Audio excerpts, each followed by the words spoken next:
నడి సముద్రంలో అనుకోని ప్రమాదం ఏర్పడితే నౌకలో ఉన్నవారు తమను కాపాడుకోవడానికి ఓ ప్రత్యేకమైన వ్యవస్థ ఉండాల్సిందే.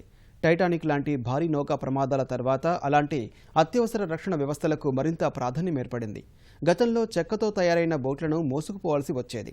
ఇప్పుడు రబ్బర్తో రూపొందించిన అధునాతన లైఫ్ బోట్లు ప్రతి నౌకకు ఓ అత్యవసరంగా మారాయి. సముద్రం మధ్యలో నౌక మునిగి ప్రాణాలు కోల్పోతున్న ఘటనలు కోకొల్లలు. ప్రపంచవ్యాప్తంగా ఇలాంటి ఘటనలు ఎక్కడో ఓచోట జరుగుతూనే ఉంటాయి. సిరియా, టర్కీ, యూరప్ దేశాలతో పాటు లాటిన్ అమెరికా దేశాల నుంచి వలసల ప్రయాణాల్లో జరిగిన ప్రమాదాల్లో చాలామంది జలసమాధి అయ్యారు. ఆ నౌకల్లో ఎలాంటి రక్షణా పరికరాలు లేకపోవడంతో ఎక్కువ ప్రాణనష్టం జరిగింది. చిన్న బోట్లు కిక్కిరిసి ఉండడమూ ప్రమాదానికి మరో కారణం. అలాంటి ప్రమాద సమయాల్లో అత్యవసరంగా ప్రాణాలు కాపాడేదే లైఫ్ రెస్క్యూ బోట్.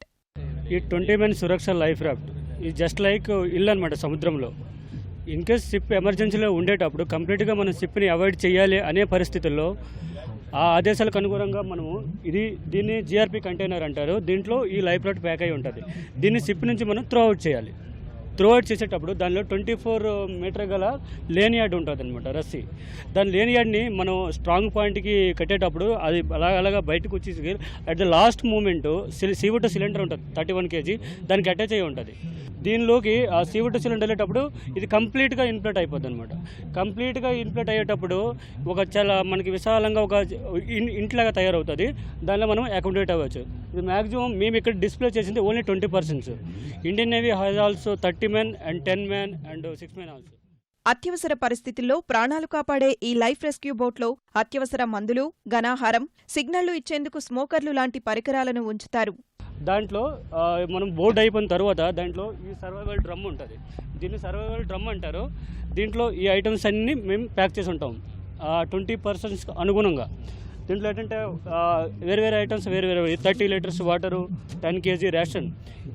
రేషన్ అంటే బిస్కెట్ టైప్ ఉంటుంది. మనం అలాగా రోజులు గడపడానికి సముద్రంలో రెస్క్యూ పర్పస్, రెస్క్యూ అయినంత వరకు ఇవన్నీ సేఫ్టీ ఐటమ్స్ అనమాట.